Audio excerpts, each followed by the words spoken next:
There are endings, reader, and this is the final one because I have finally finished Shadows Upon Time, the final book in the Sun Eater.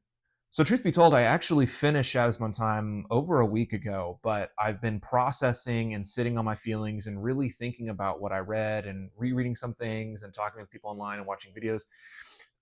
Because, after I finished the book immediately, I wasn't quite sure that I was ready to make a video yet, but I think I am now, and that's what I want to get into. But this is going to be a full spoiler discussion of Shadows Upon Time because I don't want to be vague in what I'm talking about. I'd like to be very specific in either the things that I like or don't like. And so this is going to be a full spoiler discussion. There are plenty of other spoiler free videos that you guys can go see. That's not going to be this video. I generally I don't like spoiler free reviews that much.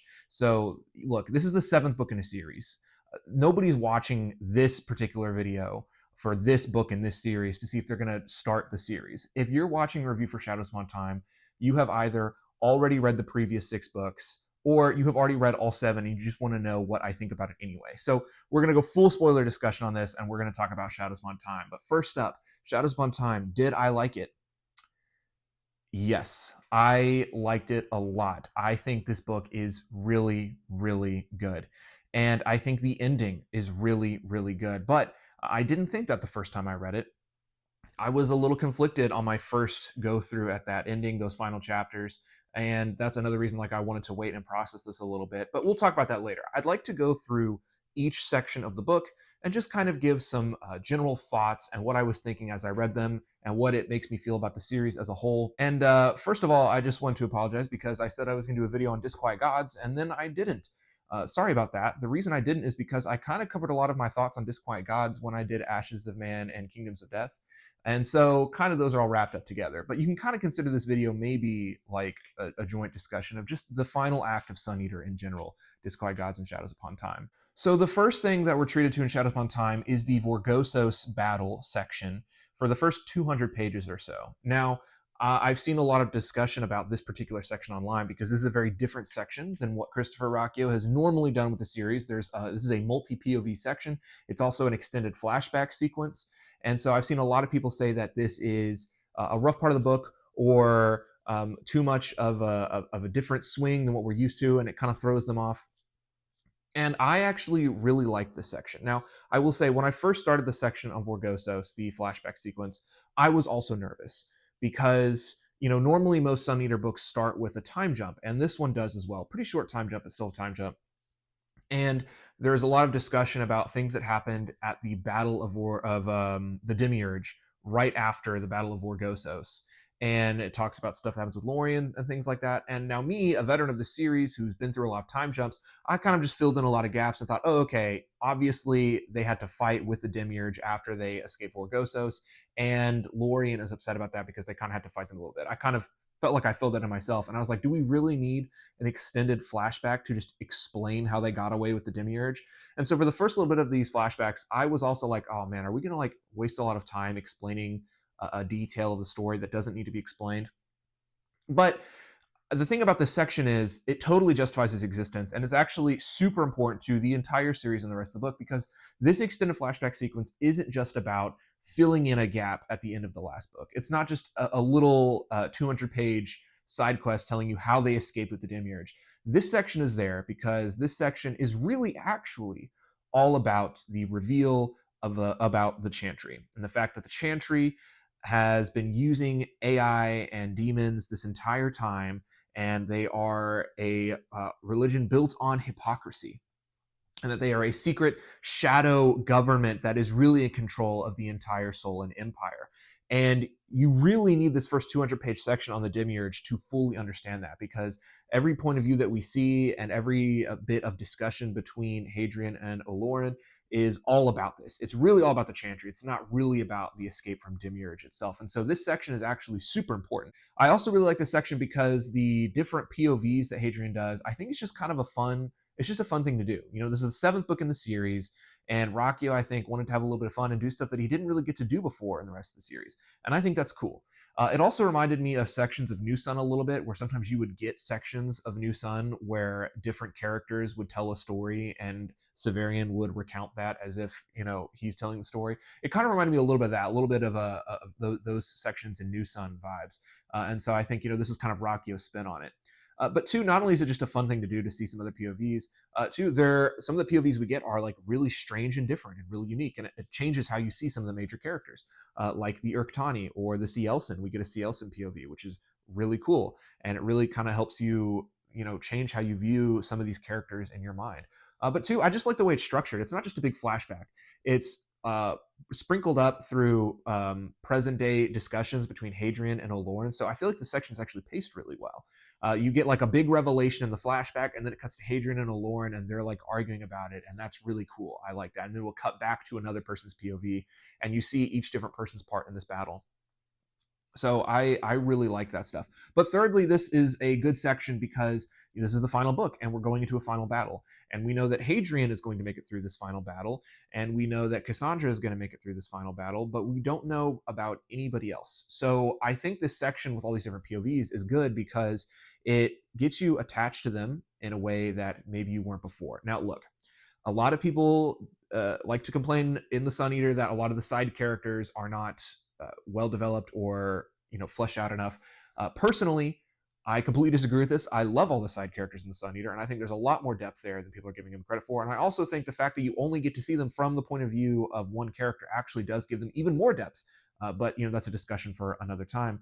But for those people, I also think this is another reason why this section is good, because now you have a moment where if you were struggling to understand these other characters and other points of view, Rakio gives you like a quick couple pages of each person's POV so you can kind of get in their head, which I think will help those people get emotionally attached to those side characters where they couldn't before. So all around, I think this section on the Demiurge is really cool. It has massive revelations and implications for the entire series. And it's also important because the chantry is basically going to be what almost the entirety of Shadows Upon Time and the Shadows Upon Time's ending revolves around. Because we already know when we get into this book that Hadrian is going to eat the sun. We already know he's going to defeat the Watchers. We already know that he's going to destroy most of the Seielson. And this book could have just as easily been a checklist of events that said, okay, now let's just see him walk through those motions and blow up the sun and destroy the Seielson. But this chantry reveal in the beginning of the Demiurge section gives Shadows Upon Time more tension, because since we know it's a foregone conclusion that Hadrian will eat the sun, the reveal of the chantry's true nature, it changes the end game to now be about, okay, we know it's not about, okay, will Hadrian eat the sun? We know he'll eat the sun. Now it's about, oh man, what's going to happen after the sun is eaten? What is the chantry going to do? How are they going to deal with the chantry? And so it gives the book a tension that is needed, where it, I think if it weren't for this section, if it weren't for this reveal about the chantry, the book would have actually been kind of boring, because we would have just been seeing things happen that we know happen. And so this whole revelation about the chantry is actually what gives Shadows Upon Time a lot of its tension, even though we already know most of what's going to happen. And that's why this first act on the Demiurge is super important, and I really like that stuff. Next up, there is the section before and after Danu, the entire section on Danu. And I have to say, I think the Danu stuff is probably my favorite section of the book. I really, really liked this section. I liked the build up to it. I liked the battle itself. And I liked the section of aftermath before they get back to Gdadan. This is also the section where I would like to say, forgive a little bit of crass humor, but once you get to this section where you're past 200 pages and you get to this bit where we're building up to the Battle of Danu and the Battle of Gdadan, this is the moment where Shadows Upon Time becomes to me like a book of like constant edging. Because after this section, pretty quickly, Hadrian and gang and the entire Solar Empire all decide to muster at Gdadan. And this is like 150, 200 pages into this book. There's 700 pages left in this book because it's 900 pages, and already characters are talking about mustering at Gdadan. And I'm sitting here going, is the Battle of Gdadan already about to happen at 200 pages? And this is a state that Rakio keeps you in for the entire rest of the book, because for the next like 500 pages, characters are coming to Gdadan or leaving Gdadan, or things are happening at Gdadan. And any moment you're sitting here wondering, is this it? Like, wait, is the battle about to start here? Wait, is this the moment where the battle starts? No. Okay, it wasn't. Wait, is it about to start now? And it's this section of what I call edging that is like is good but also torturous, because the whole time you're like, all right, like, wait, is it actually starting? And then it's not. It's something else that's going on. But I kind of, looking back on it, I kind of like that bit because it's happening. It gives these like this stretch of like 400 pages another element of added tension because you know that the battle's going to happen. You know that Hadrian's going to win, but you don't know when it's going to happen, and you don't know who's going to be around when it starts. And so you're just like constantly going like, oh no, if it starts here, this is going to be like the worst possible time that the battle could start. And so you're constantly on edge for this section. One, we finally get the reunion between Hadrian and the Emperor, where the Emperor straight up apologizes to Hadrian, and I really love the section. I mean, the Emperor, William in this book is amazing. Again, this is another area where I don't understand why people complain about the side characters in Sun Eater, because William is awesome, and he's just one of the like 9 or 10 side characters in this book that all have amazing moments. So we get this reunion with William, which is great. We get this reunion with Aurelian, where Hadrian comes out dressed to the nines in his demon and white fit, and he sheds all of that and makes a big show, which is Hadrian aura farming is cool as always. Everybody musters at Gdadan, and this is where you're like, wow, it's coming together. All the characters are here. We know the battle is going to happen soon. What's going on? And this is where we enter this section where Hadrian tries to take the fight to the Seielson and is almost a little patient and tries to fulfill the Quiet's goals in his own way. And this is, I think, where we start to explore a lot of the themes that Shadows Upon Time is dealing with. Because after Disquiet Gods, we know that Hadrian has become the champion of the Quiet. We know that Hadrian has become the champion of the Absolute. We know that he has devoted himself to the Absolute and his mission. And I would be forgiven because I went into this book thinking, okay, the ending is a foregone conclusion. Hadrian's completed his character arc. I wonder what there is left to explore, especially for 900 pages. And I love that Rockio doesn't end Hadrian's journey when he decides to devote himself to the Quiet in chapter 40 of Disquiet Gods. Hadrian in this book still struggles. He knows what the Quiet wants. He knows he needs to do the Quiet's will. But him being a mere mortal man who cannot fully understand the wisdom of the kind of being that the Quiet is constantly wrestling with the fact that he's not quite sure if this is the right way to do things, or he's constantly looking for ways that he can do the Quiet's will in his own way with less casualties. And that's where we lead to the section on Danu, where Hadrian tries to kind of take a shortcut and trap the Seielson and trap the Watchers, not at Gdadan. And it fails miserably. And this is, I think, one of the big themes of the book, is Hadrian is trying to follow the Quiet, but for a lot of the book, he's trying to do it in his own way. And what he has to learn is that, the Quiet has a plan and that he needs to follow that path and stay on that path. And we'll get to this when we get to the ending, where Hadrian almost veers off that path and has to be reminded to come back onto the path. Well, one part of this is that Hadrian is trying to do the Quiet's will in his own way. But secondly, there's a big theme here about whether or not Hadrian even has free will at all. Because, okay, if the Quiet has a plan and the Quiet wants it done in a certain way, does Hadrian even have agency or choices in his own way? And a lot of Shadows Upon Time is going to explore that, yes, Hadrian absolutely still has free will. And so we get to the section on Danu where Hadrian tries to lay a trap for Siriani, and it doesn't work. And this battle on Danu is, to me, like the final moment between Hadrian versus Siriani Doriaika. This is the final battle for Siriani before he gets taken over by Udinar completely. And this is just a really cool battle. There's a lot of really crazy cosmic stuff going on. Hadrian discovers new powers that he has that he didn't realize he had, where he can basically walk through space in a really cool way. He can literally physically transport himself through the different dimensions and come out the other side in different places, which is crazy cool. And he loses the battle. Siriani is destroying him. This is also gets to the section where I think a lot of where we get to another added layer of the themes here between Hadrian and his relationship with the Quiet, and the fact that, because the Quiet is quiet, how do you stay on the path and follow the Absolute and complete his will if he doesn't talk to you anymore? That's a big thing that Siriani tries to use to get into Hadrian's head, to get him to doubt what's going on. He's like, your God has forsaken you. Your God's not talking to you. My Udinar is always talking to me. And Hadrian, has to struggle with, okay, how do I accomplish the champion's will if, he hasn't spoken to me since? And I think that's another big, really cool theme that's explored here of what it's like to try and, follow and devote yourself to something if, it feels one-sided. And maybe it is, maybe it isn't. That's something that's explored here. That's really cool, and I like that. And this is where we get to some complaints that I've seen on the Red Company Discord. And this is where I want to talk about Cassandra for a second, because a lot of people complain about Cassandra in Disquiet Gods and in Shadows Upon Time. And to me, I actually completely disagree. I really, really like Cassandra in this book a lot. I liked her a lot in Disquiet Gods. But Disquiet Gods was kind of like her Disquiet Gods is kind of Cassandra's Empire of Silence, and Shadows Upon Time is like Cassandra's Howling Dark, in my opinion. I think she really comes into her own in this one, and I think she has a lot more of her own agency, and she has a lot more great moments now that she's had that experience in Disquiet Gods.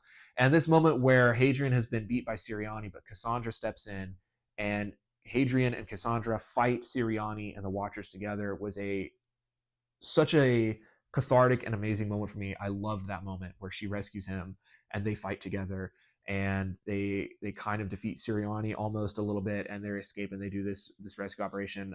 I just think this is one of the best sections of the book. It's one of the highlights. Chapter 32, this battle on Danu, is for me, one of the highlights.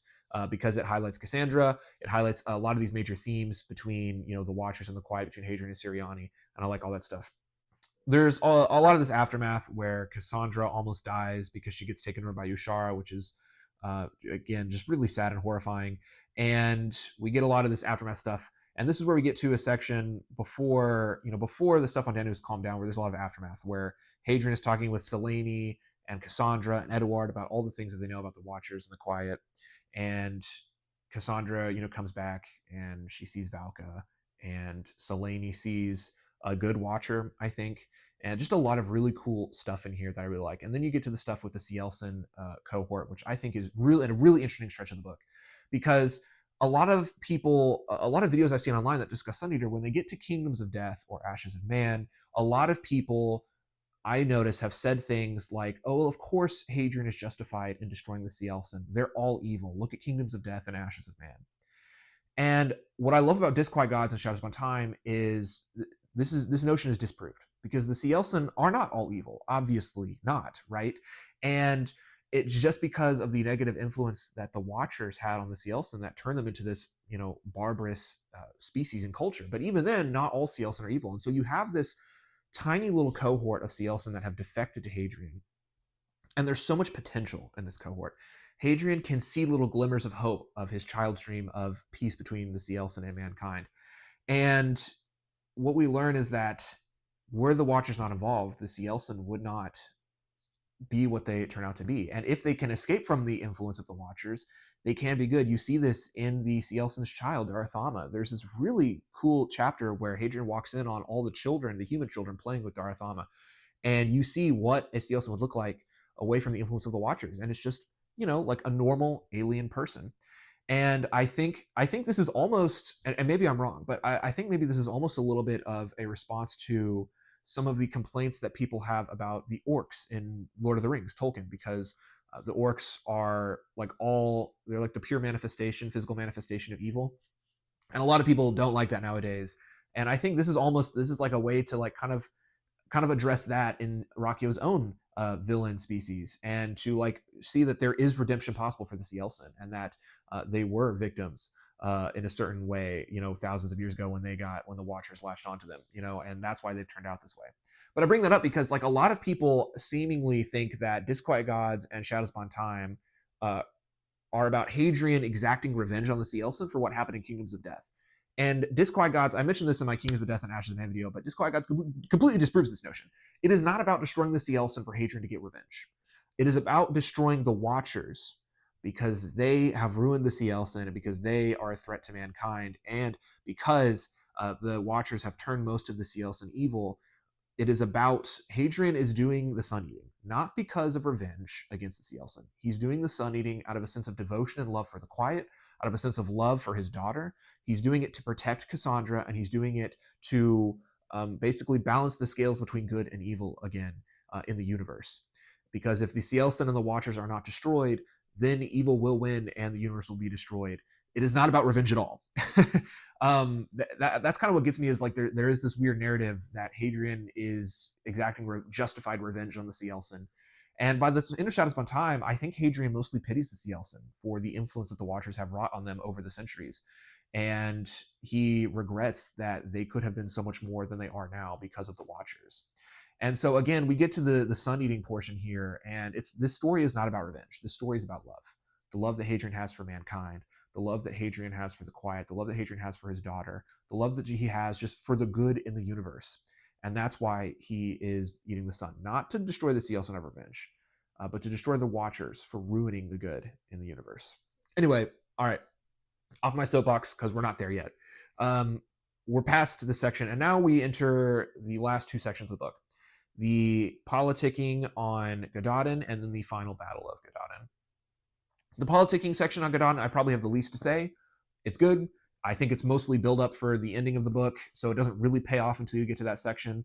I like it. It's not my favorite section of the book, but I know why it's in there, and it pays off later. So on the reread, I don't think it'll be slow. But this is, again, that section where at any moment you know that the final battle could begin while they're at Gdadan, and so you're just constantly stressed. But this is where, you know, Alexander really comes into his own as the villain. We've known this ever since book 1, or is it book 3 that we learned that Alexander is the one that's going to hang Hadrian. But we haven't really quite seen that yet. Obviously, Alexander has kind of not liked Hadrian since Demon and White, and he's kind of been a little antagonistic. But this is where Alexander enters his true villain era, and that's why this section of the book stands out to me. Is Alexander comes into his own as an awful villain, and William once again comes into his own as like the goat of the series. This section where William is dying and knows he's not going to see the end of the war, but he's doing everything he can to end the war and to secure the empire's peace after the fact, is just shows how inspiring William is, how great of a character he is, how hard he is struggling in the face of these impossible odds. I love this section with the sheer villainy of Alexander juxtaposed with the heroism of William, and the fact that they're in the end both, you know, pawns in a larger game with the chantry, but then that is pawns in a larger game of the Watchers and the Quiet. Just a lot of really cool layers here, and I really love this stuff. And this is where we're really seeding the stuff for the end of the book, because once again, we know that Hadrian's going to win the Battle of Gdadan, and we know that he's going to destroy the Watchers. But the question of the chantry is totally up in the air for the rest of this book, and that's what gives this book this tension. Because really, this book, even though it is about the sun eating, I think it really is more about this question of the chantry and the galaxy after the sun eating. Again, the sun eating is a foregone conclusion, but it's this stuff with the chantry and the empire and the galaxy after the fact. This questions of what's going to happen after the war with the Seielson that I think is what gives the book its tension, because we don't know, right, what's going to happen. Finally, let's get to the Battle of Gdadan. Funnily enough, I also don't have a ton to say about the Battle of Gdadan. I think it's really good, and I think it's really tense, and there's a lot of really cool stuff that happens here, a lot of really cool cosmic stuff. The way that Rocchio describes the Watchers and the way they wage war is just really cool. This battle is huge and epic in scope. It's horrifying. This is just, we've known the battle is coming. We know kind of what's going to happen in the battle, not all the finer details, but we know a lot of what's going to happen, and we see it happen. And it's good. It's a good section. I like it. Before the sun eating, my favorite section of this battle is once again the section with William, like the final scene with William. The battle is raging. Hadrian's about to go back to the demiurge. He's about to eat the sun. And there's this final bit of politicking between Hadrian and Alexander and William and the chantry that is this really cool, really tense scene. I like that stuff. And I only bring it up because, you know, again, this is all, like, again, we know Hadrian's about to eat the sun, but this stuff here is the question shouted upon time. What happens to the empire? What is the state of things? What is going on with the chantry? Are they going to defeat the chantry? Is the chantry, you know, the real villain here? This is why I like this stuff, because the chantry is, at this point, is powerful enough that you think they could defeat the Watchers on their own, but they're not. And so they're almost more evil than the Seielson themselves. And it casts a new light on the whole series, because it really does make you look back and think of the chantry almost as the main villain of the series in a way. The sun-eating chapter itself is really good. I like that the question that this chapter of the book poses is not, will Hadrian eat the sun? We know Hadrian will eat the sun. It's, did Hadrian have free will at any point in time before he got to this point? And is he a good man? Did he do the right thing, executing the Quiet's judgment on the Watchers and on the Seielson? Because even though Hadrian's devoted himself to the Quiet, and even though he's done the deed, you know, it's still horrifying, and it's still a hard thing to reckon with, wondering if you pledged yourself to the right being, if they truly know what's best. And I like that. I like that moment. That moment where Hadrian destroys the sun and just asks, am I a good man? But two, I really love the moment right before the sun eating, where the question is really answered about whether or not Hadrian had free will at all. And he does, because the scene starts to play out as a mirror to the vision that we've seen in Demon and White. And Hadrian is thinking, did I even have free will? Did he even have any choices? And then he thinks back on the vision, and then he purposefully changes the vision and does something different and says something different than the way he saw it in Demon and White, and realizes there's these people here that I didn't see in that vision, so I have made choices and I have affected things. And even though I did follow the Quiet's path, I did have choices that I was able to execute and make things different. I have Edward here, I have Cassandra here, I have Oloran here, I have Orphan and Selene, and all these people that he didn't see in his vision, and I can, say things differently. So even though the Quiet has put him on a path, and even though the Quiet wants him to do something at certain things at certain times, Hadrian does have the free will on how he does it and how he goes about it. And I thought that was a great way to kind of wrap up that moment, that kind of thematic exploration, because a lot of people do wonder if Hadrian has free will. I had wondered that at certain points in the series, and this is a definitive answer. Like, absolutely, yes, he does. Finally, let's get to the final stretch of Shadows Upon Time. And if I were to give one criticism, and I don't even know if this is actually a legit criticism, I don't know if this is a nitpick, but I just want to say, Hadrian eats the sun, and there's about 100-ish pages in the book left. I was really excited for the falling action in this book, knowing that there were still 100 pages left of the book. And we'll talk about the very ending in a minute.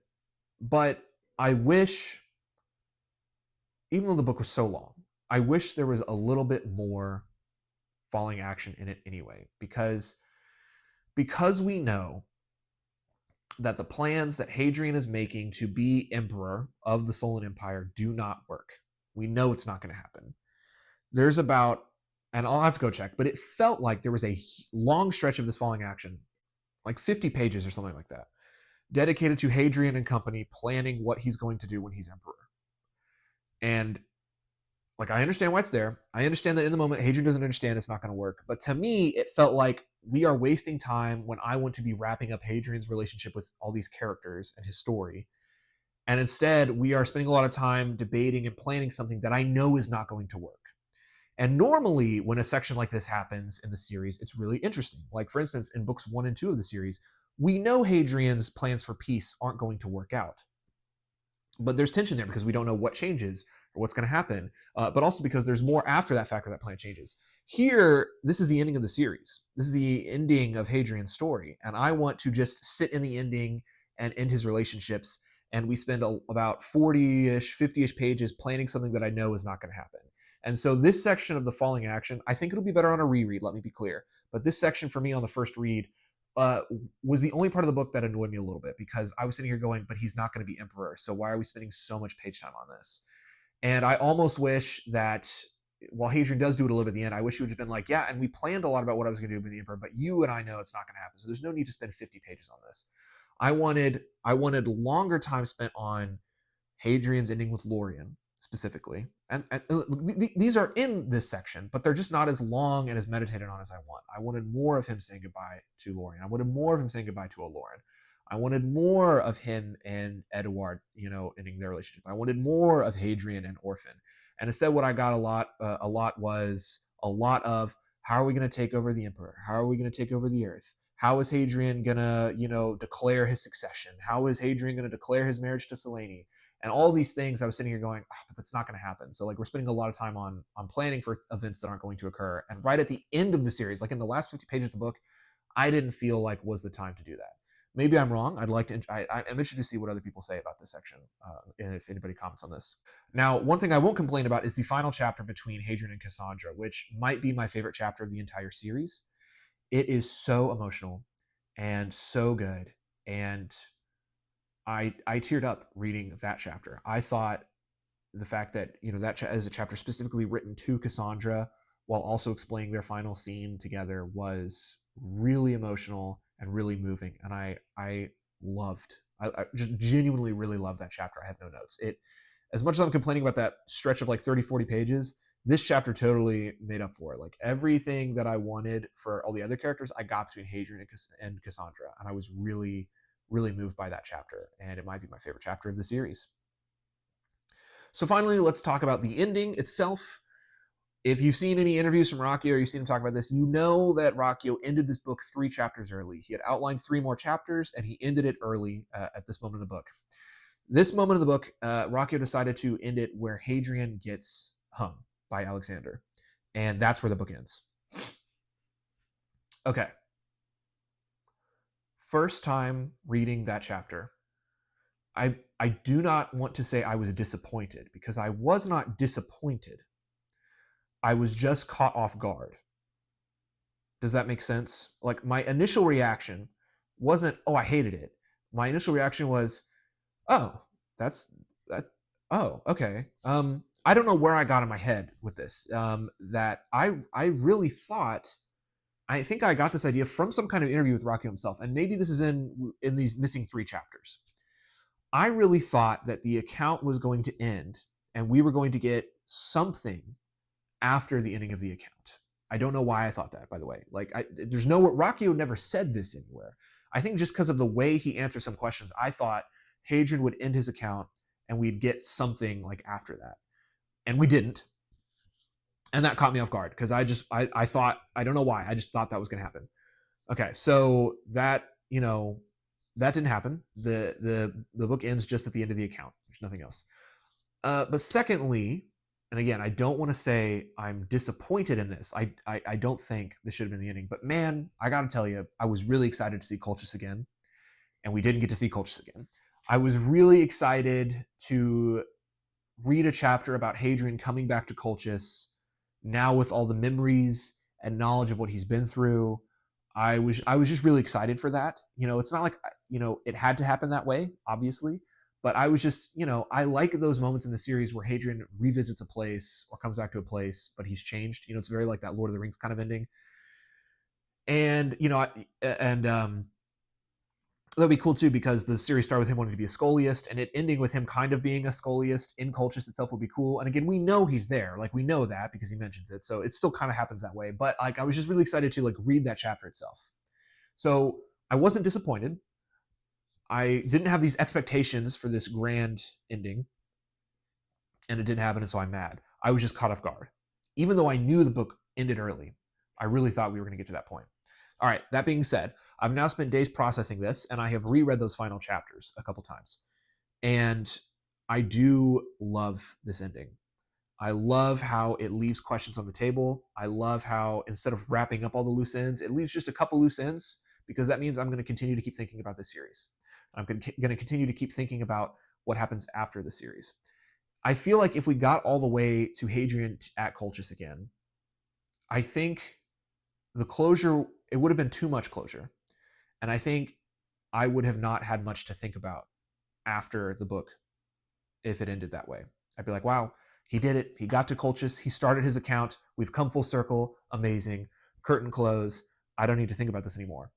Because it ends before that point, it's left me continue to think about the series. And I think that's a good thing. Because now I'm wondering, man, how did he get to Colchis? I'm wondering again, this is actually another thing that I love about this ending, is that right before the book ends, Hadrian indicates, and maybe he said this before, but I didn't catch this. I always got the impression that Hadrian was hung and then immediately shows up in Colchis and has started his account like after this, but no. Hadrian mentions in like the second to last chapter or the last chapter itself that it's been a long time since he was hung, and now he's on Colchis, and he's writing his account way after the fact.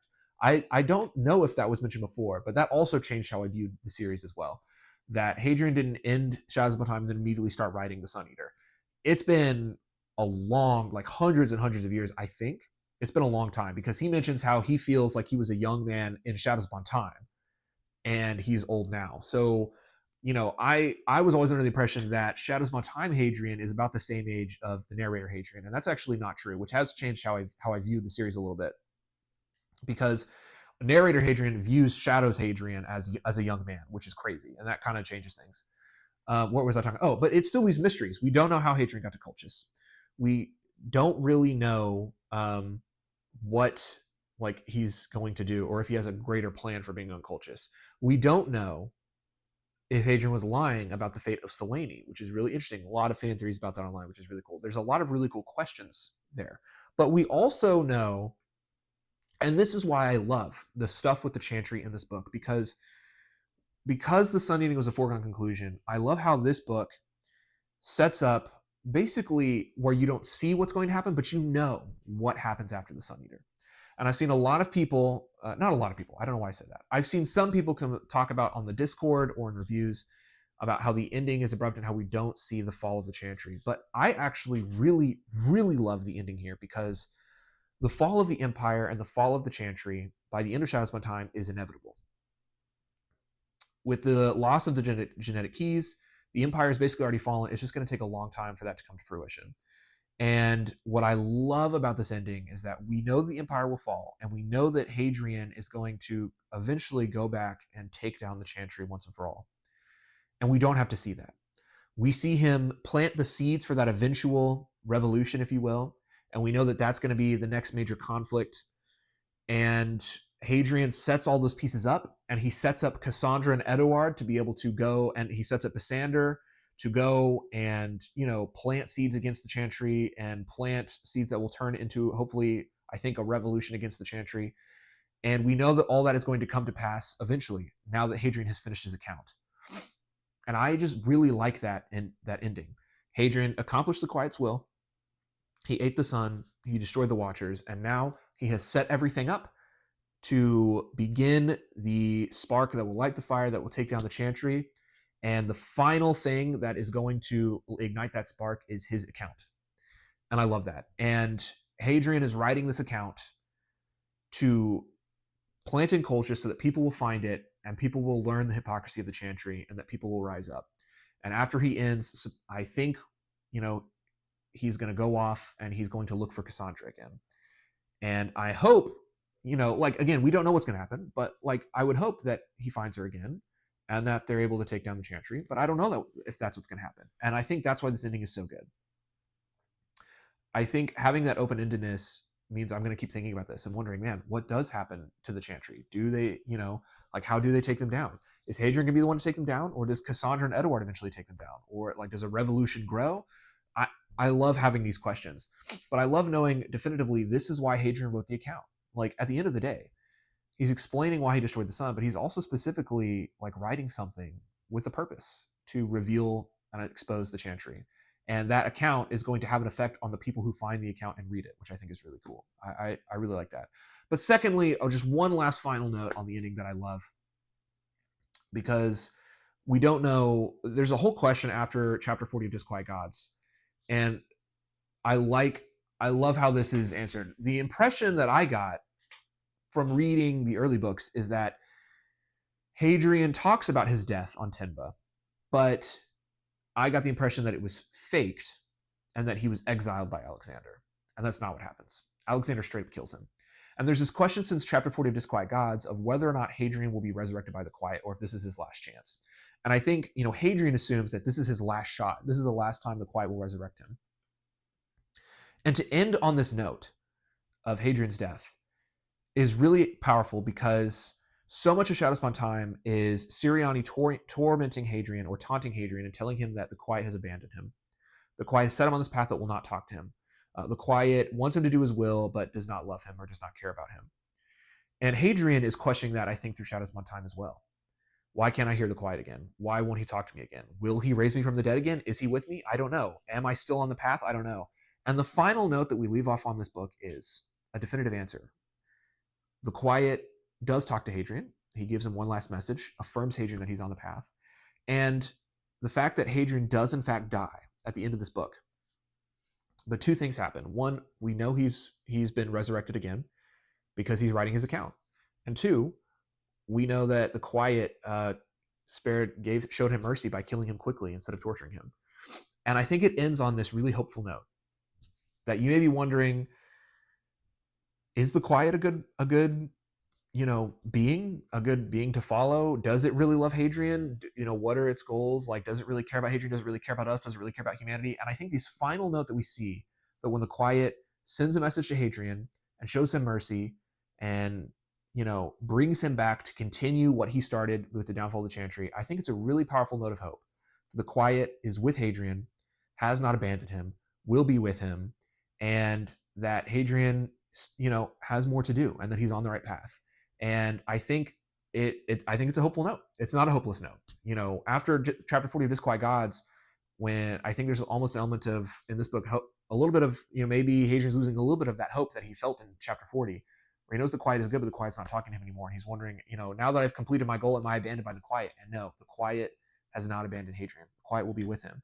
The Quiet has brought him back, still has purposes for him, and has communicated to him again, told him that he's on the right path, still continues to show him mercy and allowing him a quick death, and brings him back so that he can finish what he started at the end of this book, which is the downfall of the Empire and the Chantry.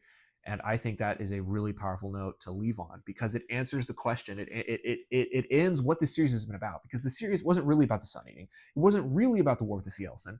This account is about Hadrian's relationship with the Quiet. And the final question that you have in Shadows Upon Time is, has the Quiet abandoned Hadrian now that he's accomplished his goals? And the answer in that final moment is no. He has not abandoned Hadrian. And I think that's a really powerful note to end on. And we know kind of what the universe will be like after. We know that a lot of these institutions are falling. We know that there will be a revolution against the Chantry. We know that eventually more Watchers will come. And so I love just having my imagination sparked and knowing about all these things that are down the future in this universe. But this story is concluded. And that's why I think Shadows Upon Time works. That's why I think Shadows Upon Time is a good book. And that's why I loved it. So that's it. That's the Sun Eater. It's done. I don't know what to say. I've been rereading the series for half a year now leading up to this book, and now it's over. I don't know what to do with myself. So I don't know. But there's more stuff to come. One, I want to make a ranking Sun Eater video at some point soon, ranking the whole series. And I might have somebody do that with me. Not sure yet if that's gonna happen, but we'll see. But I guess it's on to other series now. I guess it's time to finish Realm of the Elderlings. I was thinking about maybe doing a reread of The Expanse. I want to read the Book of the Long Sun, but that might be too close to Sun Eater, and I might want to give it space. I don't know. I don't really know what I want to read right now, because Sun Eater is filled up so much of my time and brain space. It's kind of hard to let go, to be honest. I've been reading some of the right now. Actually, I haven't quite been ready to say goodbye to Sun Eater yet, because I've never read any of the Tales of the Sun Eater, and so I'm going through and reading some of those right now. I don't know if I'm going to make a video on those, but anyway, this is a meandering conclusion. The Sun Eater is a great series. It is an amazing series. It is thematically consistent and whole, and emotionally impactful and exciting. All the things. I love the series. I love this ending, and I am so excited to see what Christopher Rocchio does in the future. Guys, thank you for joining me on my journey through my read of the Sun Eater. There will be a little bit more Sun Eater to come, but until then, see you guys.